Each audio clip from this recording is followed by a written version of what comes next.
So let me ask this question to Brock. Do you feel like it's the promoters that are stopping these big fights from happening, or is it the fighters? Because a lot of people were relying on Turkey Al-Sheikh to pull the bag out. We just have the situation now with Virgil and Boots, and it's not going down for whatever reason. It obviously money. What do you feel about that?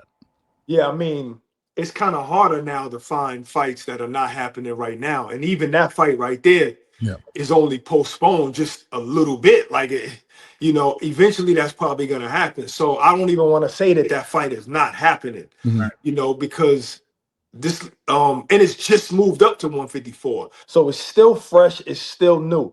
Now, because Turkey came in the game and now we're seeing these big fights back to back, that kind of shows me that it was never the fighters. Mm. That kind of shows me that it kind of was never the fighters, and maybe it was the handlers.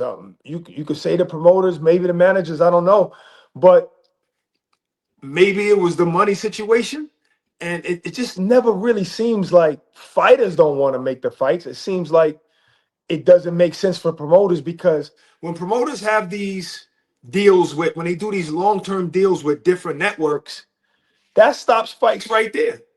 Yeah. You got Matchroom having their deal with DAZN, and then you had Top Rank having their deal with ESPN at the time. That was hard right there. That was hard to make fights right there, unless they were willing to work together the few times that they were willing to work together.